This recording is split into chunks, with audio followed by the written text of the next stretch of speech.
Today on our Tech for Business podcast, Nate, our Director of Cybersecurity, joins us to continue our Cybersecurity Awareness Month series. Last week we talked MFA. Woohoo! I know we got our beautiful backgrounds if you're watching on YouTube. This week we're talking all things passwords.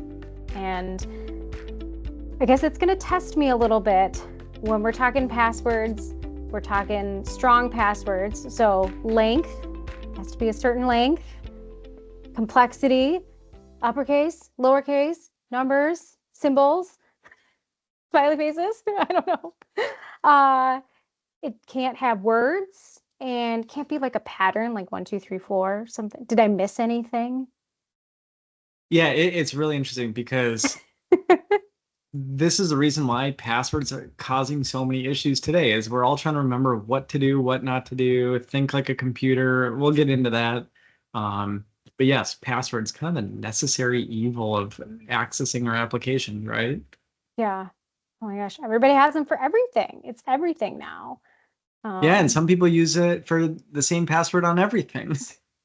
That's the other issue. So yeah, we can talk about passwords. So for sure. Yeah, I was going to ask, like, did I get it right? You were mentioning maybe that's not going to be standard anymore? What's changing with password strength? Yeah, so it's in general, yes, you got it correct. It's just which flavor are you trying to take a look at, right? Because everyone recommends different passwords. There's always tons of controversy about what's right, what's wrong. In general, passwords just suck, right? You know, we wish that they would just go away, right? It just makes it harder and slower to get into our applications. And so I'll kind of start back at, I think if you listen to one of the past few ones, I forgot which podcast we were talking about, maybe identity or something, about the way that technology and stuff used to happen and how access used to grant. So if we go way back, let's say you wanted to get into a castle, right? Is people probably knew you, but if you didn't, you had to have some type of secret passphrase to get through the gate walls. All hail the king or something, right? Then they drop down the gate, you get in, and you're successful, right? Those that don't know the password, but you get thrown in the moat, right? And so kind of technology would be the same way. So with passwords, right, that's something that and historically that's been fine up to this point. But what happens with technology is that we know now that it's easy to give up your password, right? We know that we get phished or, maybe through all the password complexity requirements. Over time, you've gone and written it onto a sticky note and, either put it on the bottom of your monitor, you stuck it onto the keyboard. Fun fact, there was one, I think it was in Hawaii. There was a picture that got taken and it got leaked out online and it actually had the password for one of the government systems. And so, no. Yeah, really interesting. But yeah, so anyways, we know that passwords are easy to give up these days, which is why things such as multi-factor or two-factor have come out.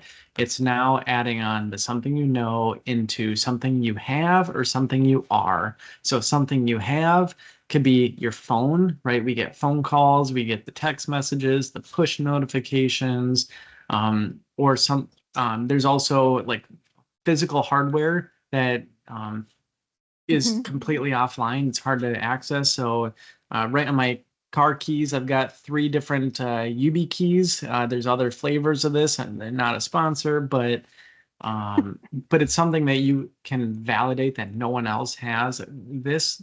They'd have to break into my house or just steal my car keys at some point.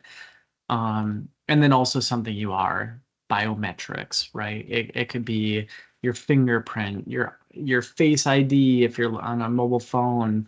It could be, when you call into your bank, the intonation and cadence of your voice, which that's a whole different topic when we talk about deep fakes. I don't know if I fully recommend that because it's pretty easy to spoof you. Otherwise, there's also like in high security environments, the gate of your walk can be classified as another form of authentication. So a lot of different ways, but all this to say we're trying harder and harder and harder to protect our accounts. And at the heart of it is the controversy of password security and why we're here today, talking about, well, what do we do? How do we get back to 101? Right? For sure. So, I mean, I don't want to jump ahead, but in the cybersecurity world, is it a big controversy? Are there a lot of people who are saying yes, passwords, no passwords, or is passwordless just the guaranteed future? I don't know about guaranteed. Um, do we want to get to a passwordless future? Yes. A lot of organizations are moving there. And so we see this quite often now. And then maybe what we can do is we can come back to, we're not there yet. And so what we Yeah, can talk, we'll come back to what we're doing today. sure. But let's set the vision, right? Is where are we trying to get Hmm. to? Passwordless. Let's make things nice and easy for your end users. And so what you start to see are a lot of pass keys coming out. And so when you're logging into a website, it might say, do you want to register a pass key to be able to access this for easier authentication next time? And so I think Amazon has this. If you're out in GitHub as a developer, you'll see that out there. I think Google has done it. Apple, I think, is doing it now. Um, Microsoft is doing it. But essentially what they're doing is, how do we get away from passwords in general? And so when we're talking about these pass keys, it could be, again, something such as these hardware tokens, right? Is we know that if you plug this in with your account, chances are it's probably you, right? It doesn't guarantee it because someone could still break into your house or something like that and steal it. But in general, 99.99 whatever percent is it's going to be you trying to log in. So let's just let you in. Um, when we are taking a look at the iPhones, and Android also has some of this, is iPhones are starting to let you start to store passkeys, right? And what this does is when you log into a website, it'll store that secure token in your phone. So the next time you try and log into the website, it auto passes that token and just lets you log in. You don't have to have a passkey or a password. So everyone's trying to make it easier without the need for all those passwords because, again, passwords and the requirements are all over the board. They're tied up in regulations, which tend to lag behind, which then actually makes it weaker than what maybe today's modern threats are. So that's why everyone's trying to eventually move away from that. In business, kind of the future, and then also today is we start to see more and more things like single sign-on, right? This is like old technology now, but a lot of small companies aren't fully utilizing it. So shameless plug, we've got a lot of identity podcasts out there, and we have a team that can help you. But single sign-on gets rid of a lot of these passphrases or passwords and makes it easier to log into applications while also improving the security overall. So that's the future. I would love to be Yeah, there, but it's still a bit of the wild, wild west, and it depends on per application that you're trying to log into. sure.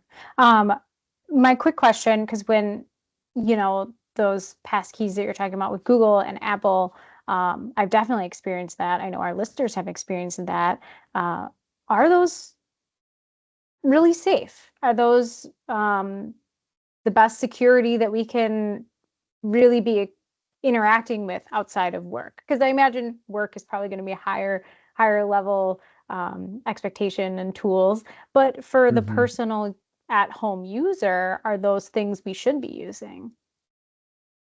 I think everything's about comparing risk, right? And so is it the end all be all secure? Probably not, right? It's, again, I kind of alluded to that saying, if you broke into my house and stole these, you might be able to log into some of the websites that I have access to. right? Now that being said, the alternative is I've got my, maybe a book that's written down all my passwords. Well, you could steal my book and also take them. But what we've ingrained into individuals over time is, well, hey, you have all these password complexity requirements, and every website should have its own unique password. So what do people do? They go back to a common password that they remember, and they use it for everything. So their email, their bank, their Neopets account that they signed up when they were 12 is probably still using the same password out there. So if one of these websites ever gets compromised with clear text passwords, a threat actor just has to log in and try all of them, and they're probably going to get access to quite a few. We see this over and over and over again. There's a list that gets published every year. I'm going to go look this up as we're talking, but it's the top 100 bad password list. And almost every single year, it is the same passwords over and over and over again. So number one, I'll just go rank. And so again, they've tracked this over time. Looks like the first one that I grabbed is missing maybe some of the more recent years, but 2011 password, 2012 password, 2013 1 2 3 4 5 6, and 1 2 3 4 5 6 has been the number one bad password since 2013 through 2019. And the only difference is that 2011 and 2012 password and 1 2 3 4 5 6 just flip spots. Just swap. That's Otherwise, funny. those two have been the top bad password since 2011. And if you want to guess through those years what number 3 is, it's just 1 2 3 4 5 up to 1 2 3 4 5 6 7 8 9. So pick out your variation. That number has sat in there as well, right? QWERTY's also up there. Sports. For some reason, the word monkey is on the top bad password list. That's so interesting. Why is that the choice? Yeah. Let me in. That's a good one. The other ones are just repeating numbers. So 11111 is also pretty high up there as well. So I love you is a really bad password that's regularly used. So we do see that for decades, people have just been stuck in their ways, which is why we're trying to change things. Which gets me today, right? So as we are recording this, it is the final day of NIST. They are publishing their revision for password complexity guidelines. So it went open for public comment. Today, they're closing up that public comment. But I just wanted to kind of read some of these because, again, what we talked about was passwords have been tied up into so many regulations and everything like that. And I want to go pick on NIST, the National Institute of Standards and Technology, because they really are the one that people look to for guidance and then build their frameworks around it. So in the latest versions, what they're really doing is moving away from the traditional password recommendations that we've ingrained in users is, again, 8 characters, enforced complexity, it should be changed every 90 days, right? And so what they're trying to do is saying, we know that just is contributing to bad behaviors. So what they're doing now is saying, okay, at a minimum, it should still be 8 characters. But what they said is it should be 15 or more characters because we know that length is actually the best contributor to the security of your password. It takes more and more time for a password to crack it because it has to go through more derivatives to be able to crack it. I have a friend who has a dedicated password cracking machine. It's running 2 NVIDIA graphics cards, and it can complete all 8 character passwords, and I think it was 16 hours. Wow. So it's wildly efficient. So he's compromising passwords left and right in organizations that he's doing penetration tests for. It would be interesting in the future, and we'll definitely come back to this, what the difference between 8 and 9 is. Like just even adding that 1, what's the time difference on those penetration tests? There's websites out there. We can look it up. I'll Yeah, put it in the description if I can find it. Otherwise, maybe somebody can comment on this video or podcast and let me know. I'm so curious. So I just did a random password. If I do 8 characters, it says 4 months. I think that's complete garbage. Again, I just told you that my friend can crack it in 16 hours. 9 characters, the websites say it'll take 9 years to be able to do. If we just jump this up to 15, and it is also dependent on your password, because I just put in repeating characters and it said 4 years. But if I do random 15 characters, it says 3 million years. Again, take it with a grain of salt, but you can quickly see the exponential security that it provides. So they're saying go up to 15 characters, right? Because we know that length is the best contributor to the security. You should permit at least 64 characters. So, we've been teaching people that use a password generator, right? And a password manager to store all these. So, one of my pet peeves is when I go try and use my password manager and it caps it out at 15 characters. Again, they're kind of enforcing weak passwords now when you could extend out longer ones. You joked about, like, I think it was smiley faces in your password. They are talking about allowing Unicode passcodes. So if you wanted to pick, smiley faces, frowny faces, someone running away, someone in, whatever other little emojis you want, those should be valid characters that you could accept. How you type those out would be a different challenge, but and then here's where it starts getting interesting.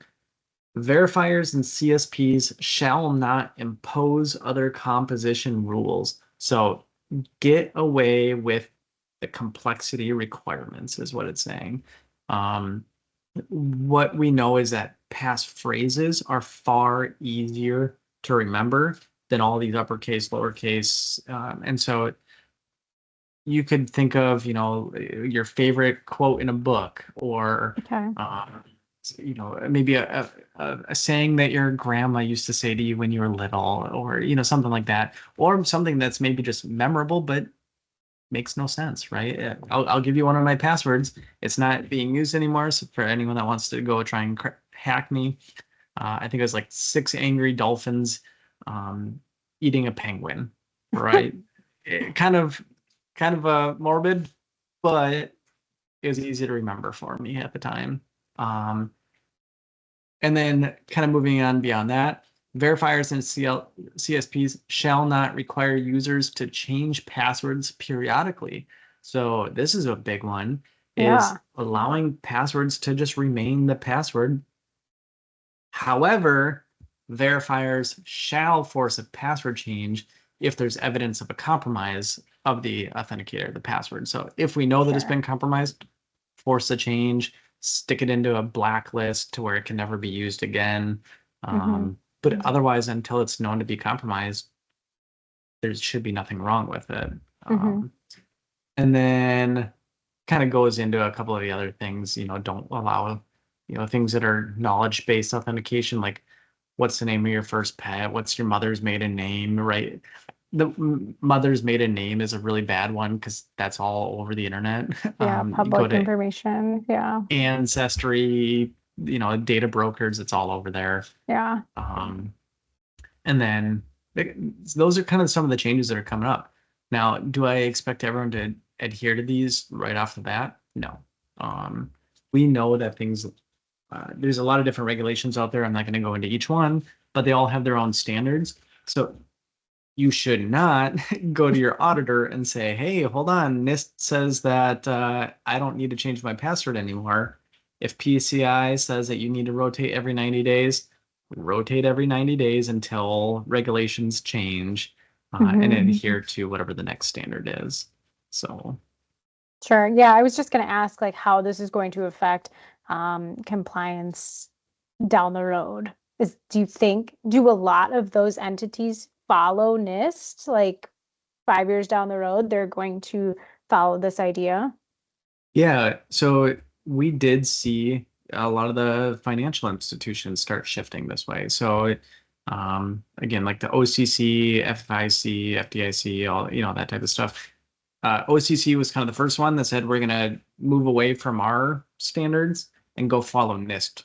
And then shortly after, we saw the FDIC, the FFIC, move away from their CAT modeling, which cybersecurity assessment tool. They moved away from that. Now they're going to go follow the NIST standards as well. So we already see them starting to shift that way as NIST becomes more and more and more of that prominent standard. So that way everyone doesn't have to go create their own, right? So that's what we're starting to see.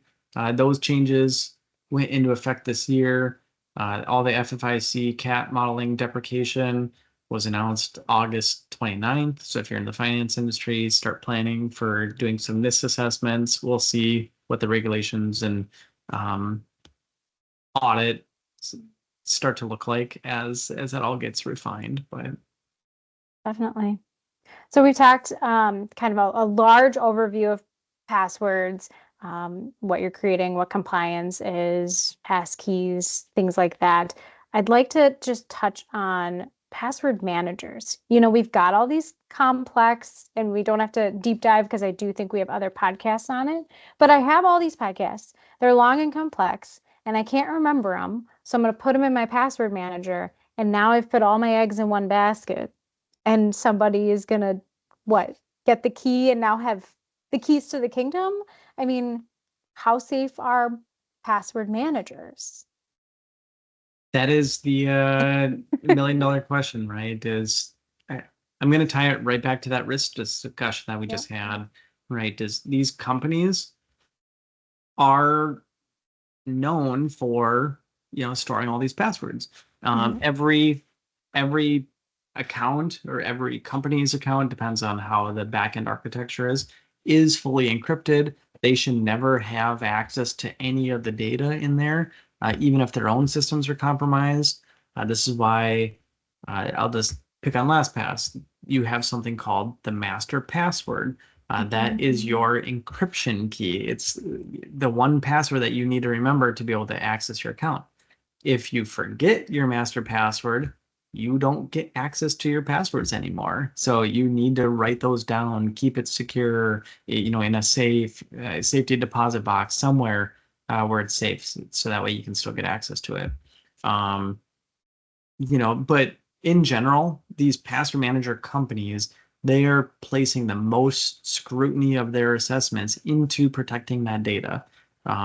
We know that there's other ones out there that have been FedRAMP authorized, right? They've gone through, spent millions of dollars to get scrutiny from the U.S. government to prove that they are secure, right? When it comes to these passwords, do you think that you can protect it better than some of the other organizations? Maybe not. I won't say one's right or wrong. But if you're one of the individuals that don't think that, or think that it's a lot of work to try and, keep in unique passwords, rotate them periodically, and every single one should be unique, that's a lot to manage. Do you have duplicate passwords, right? Have any of the websites been compromised? So even if you had a strong password, have they been put out on the internet?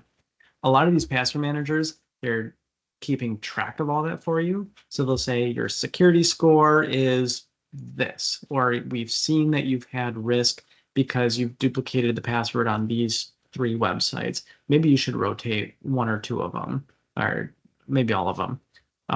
If one of the websites gets compromised, hey, did you know that password was included in there? You should maybe change that website.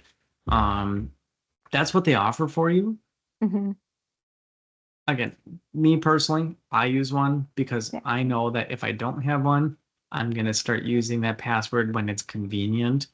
And those password managers, they help autofill. And stepping away just from the security of it, Mm-hmm. I'll give a real life example.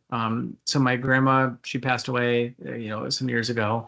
And when she passed away, I got being the technology guy, I got the book of passwords, said, get into all her accounts, figure out what we need to do, right? Trying to follow grandma's password sanitization Logic. and logic is a mess. I spent months trying to get into critical accounts, which is impactful, right, for the family around that's still needing to deal with the blowback and the grief and everything like that. With these password managers, if you have a spouse or a partner that is also on a password manager, you can set up emergency access between them, to where one person does pass away. They can just request access to yours, and maybe there's a cooldown period before access is automatically granted. But now you're talking about, disaster recovery for your own families. So really, really important stuff that we can take into our personal lives as well. That's super smart. Super smart. So what I'm hearing is we still have passwords. They should be strong. Consider a password manager and evaluate that risk. Perfect. Well, thanks so much, Nate, for joining us today. Yeah, absolutely. Thank you. Thank you for joining us today. If you enjoyed this topic, please let us know. Like, subscribe, or reach out to us at info@cit-net.com or head out to our website, cit-net.com/podcast. We'll be back next week with an all-new episode.